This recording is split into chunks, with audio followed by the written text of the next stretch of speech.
There is a place hidden in the ancient canals of Xochimilco where the trees stare back, not with leaves, not with shadows, with faces. Hundreds of them, cracked porcelain faces, hollow plastic faces, dolls with missing eyes and severed limbs, blackened by rain, sun, and time. They hang from branches like little bodies, nailed to walls, dangling from ropes. And according to the people who have walked beneath them, some of those dolls are not empty. This is La Isla de las Muñecas, the island of the dolls.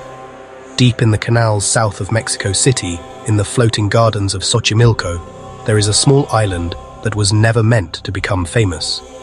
It was not built as an attraction. It was not created by a filmmaker or a haunted house designer. It began with one man, one dead girl, and one doll floating in the water. Xochimilco itself is ancient. Long before Mexico City was a sprawl of concrete, the region was shaped by water. The canals were part of an old agricultural system used by the Aztecs, built around chinampas, man-made islands for farming. But water carries memory. During the day, colourful boats drift through the canals with music and tourists. But away from the busy routes, the water changes. It narrows. The trees lean closer. The air grows thick. And somewhere in that maze of water sits the island that looks like a nightmare left to rot in daylight. The story begins with a man named Don Julián Santana Barrera. By most accounts, Don Julián was a quiet man who left his family to live alone on the island, seeking solitude. On that small patch of land, he grew vegetables and lived in isolation. But isolation can sharpen the senses. It can make every creak sound like a voice, every ripple look like a hand. Then, one day, Don Julián claimed he found the body of a little girl in the canal near his island. The details shift depending on who tells the story. Some say she drowned while playing. Some say her body drifted from another place. Some say there was no girl at all, only a vision. But in the most repeated version of the legend, Don Julián discovered the child too late to save her. Soon after, he found a doll floating in the same water. A single doll. Wet, dirty, abandoned. To anyone else, it might have looked like trash. To Don Julián, it looked like a message. He believed the doll belonged to the dead girl. So he took it from the canal and hung it from a tree as an offering. A memorial. A way to honor her spirit and calm whatever grief had been left behind in the water. But the island did not grow peaceful. It grew worse. Don Julián began to say that the girl had not left. He claimed her spirit remained near the island, restless and sorrowful. He said he could hear her in the darkness, footsteps when no one was there, whispers from the trees, the sound of a child crying near the canal. Then he began finding more dolls. He pulled them from garbage piles. He collected them from the banks of the canals. He traded vegetables for broken dolls. He took dolls with missing arms, cracked heads, and dead eyes, and he hung them everywhere. From branches, from fences, from the walls of his small shelter, from wires that began to sag under the weight of hundreds of tiny artificial bodies. At first, maybe he believed he was protecting himself. Then maybe he believed he was protecting the island. But as the years passed, the dolls multiplied until the place became something unrecognizable. A shrine, a graveyard, a warning. And Don Julián's obsession deepened. He reportedly spoke to the dolls, treating them like guardians. He believed they carried spirits, or attracted spirits, or trapped them. He said the dead girl still demanded more. 1 doll was not enough. 10 were not enough. 100 were not enough. The island had developed an appetite. Visitors who came during Don Julián's lifetime often left unsettled. Not just because the dolls were grotesque, but because Don Julián himself seemed convinced that the island was alive with unseen forces. He would tell people that the dolls moved on their own, that they opened their eyes, that they whispered to each other when the sun went down. Some laughed it off. Others did not laugh at all, because standing under those trees, surrounded by hundreds of ruined faces, it becomes harder to feel rational. The dolls are not arranged like decorations. They look punished. Weather has eaten into them. Insects nest inside their torsos. Their painted smiles have peeled into grimaces. Some have no eyes, just dark holes. Some have eyes that seem too wet. Some stare at the canal as if waiting for something to climb out. The paranormal reports from the Island of the Dolls are not limited to one story. Over the years, visitors, locals, and guides have described encounters that sound disturbingly similar. People say the dolls turn their heads, not dramatically, just slightly. Enough that a doll facing the ground when you walked past is now angled towards you when you look back. Others claim the dolls blink, a quick closing and opening of plastic eyelids that should not move anymore. Many of these dolls are damaged, their mechanisms broken. Yet, visitors have described watching their eyes shift, as if tracking them from tree to tree. Some claim to hear whispers, small, childlike voices, not loud enough to understand at first, just enough to make the skin tighten across the back of the neck. Then, as the person gets closer, the whisper becomes clearer. "Come here. Stay. Take me." There are accounts of tourists who brought cameras onto the island and later found strange anomalies in their photos. A doll's face appearing blurred while everything around it remained sharp. A small figure standing behind a tree where no child had been. A doll's mouth seeming open in one picture and closed in the next. Skeptics say it is lighting, suggestion, and fear. But fear does not explain everything people claim to have heard in the canals. Boatmen who have passed the island at night have described hearing dolls giggling from the trees. Not one laugh, but many tiny laughs, layered together, rising from the island after dark. Some refuse to go too close after sunset. They say the island changes at night. They say the dolls are more active when no one is supposed to be watching. But the hauntings extend far beyond simple whispers. There are dark layers to the history of Xochimilco. Local lore tells of La Llorona, the weeping woman, whose legend is deeply tied to these exact waters. Some locals believe the spirit Don Julián encountered was not a random little girl, but a manifestation of that ancient predatory grief. They believe the island became a beacon for every lost soul that ever met a violent end in the mud of the canals. There are darker stories from occult practitioners who have slipped onto the island in the dead of night. They claim that the island acts as a terrestrial anchor for a parasitic entity, something ancient that predates the Aztecs. According to these accounts, the entity feeds on the terror of those who visit, using the decaying dolls as physical husks to manifest its presence. Investigators have reported finding occult sigils carved into the hidden sides of the trees and animal bones submerged in the shallow mud beneath the hanging figures, suggesting the island has been used for rituals meant to appease something far more malicious than a child's ghost. One of the most disturbing legends involves the voice of the drowned girl. Visitors have claimed to hear a child crying near the edge of the water, only to find nothing there.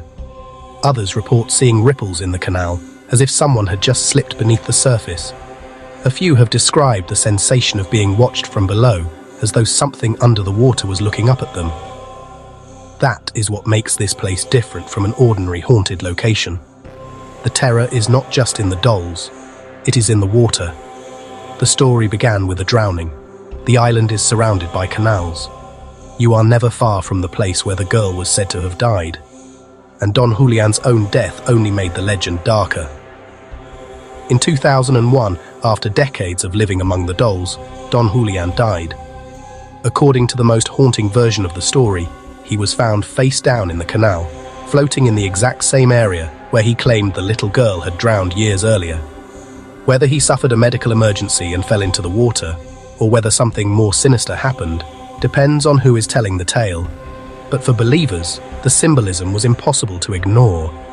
The man who spent his life trying to appease a drowned spirit died beside the water that started it all. Some say the girl finally took him. Others say the dolls did. After his death, the island of the dolls did not disappear. It became more famous. Visitors came from around the world. More dolls were added. The collection grew. The legend spread. But fame did not make the island safer. If anything, it made it hungrier. People who visit today often describe a feeling of intense physical pressure the moment they step onto the land. A heaviness in the chest. A sudden, overwhelming nausea. a sense that they have entered a place where they are not welcome, but are being tolerated for a darker purpose. There are reports of dolls falling from trees without wind, landing directly at the feet of specific visitors as if chosen. Reports of tiny ice-cold hands grasping tightly against people's bare arms. Reports of sudden freezing cold spots in the middle of the sweltering Mexican heat. Reports of batteries draining instantly, cameras failing, and modern electronics completely shutting off near certain dolls, only to function perfectly once off the island. Some visitors bring offerings, small toys, candy, flowers. They leave them for the dead girl, or for the dolls, or for whatever force they believe still lingers there. Others speak respectfully before leaving, thanking the island for allowing them to visit. Because there is an unspoken rule in places like this. Do not mock what you do not understand. Not because the dead are fragile, because they may be listening. One particularly chilling type of encounter involves people who insult the dolls or laugh at the island. Guides have told stories of visitors who treated the place like a joke, posing aggressively with the dolls, touching them without permission. Then afterward, things followed them home. Nightmares that felt entirely too real. The sound of child voices scratching at their hotel room doors in the middle of the night. The paralyzing feeling of something small standing beside the bed, staring through the darkness. One person reportedly dreamed of a faceless girl soaked in canal water, pointing toward a tree full of hanging dolls. Another claimed that after visiting the island, they repeatedly found wet, muddy footprints inside their home, even though they lived thousands of miles away. Could these stories be exaggerations? Of course. But the island of the dolls has never needed proof to be terrifying. Its horror is physical. You can stand there and see the decay. You can smell the damp earth, the old plastic, the mold. You can look into the trees and realize every direction is filled with faces, hundreds. And the longer you stare, the more the dolls seem to change. A head tilts, a mouth opens, an eye catches light. A small body swings, even when the air is entirely still. The island forces the mind into a corner. If the dolls are empty, then Don Julián spent half his life building a monument to madness. He lived alone in the canals, surrounded by rotting toys, convinced that a dead child demanded more and more offerings until the day he died. That is horrifying. But if the dolls are not empty, then the island is something worse. A trap for spirits, a shrine to a drowned child, a place where grief took form, multiplied, and learned how to stare. There is also a deeper layer to the legend. Dolls have always disturbed people because they imitate life without possessing it. A doll is a body with no soul. But on the island of the dolls, that idea is reversed. The fear is not that the dolls are lifeless. The fear is that they are occupied, that something found them useful, that a broken plastic body hanging from a tree is enough of a doorway for a spirit that has nowhere else to go. Maybe Don Julián understood that. Maybe over time, he stopped seeing dolls and started seeing vessels. Maybe every new doll was not an offering, but a lock on a door, a way to keep something contained. Or maybe every doll he added gave the island one more mouth, one more pair of eyes, one more place for the dead to hide. Today, La Isla de las Muñecas remains one of the most disturbing haunted sites in the world, not because of a grand castle or a mansion soaked in murder, but because it feels personal, small, intimate, childlike in the most corrupted way. There are no towering gates, no polished museum displays, no clean separation between legend and reality. Just a lonely island in ancient water, covered in dolls that have been left to rot like offerings to something unseen.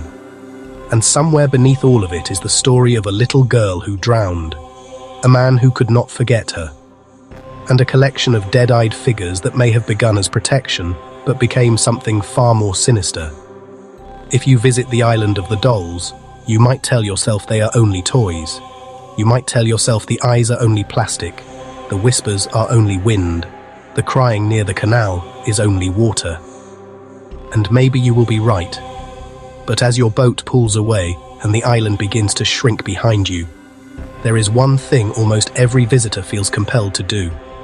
They look back, and that is when they see the dolls still watching, not randomly, not blankly, watching you, as if they know your face now, as if they will remember it. And as the canal carries you away from the island, you may realize the most frightening part of the legend is not that the dolls move when people are looking. It is that no one knows what they do when the island is alone.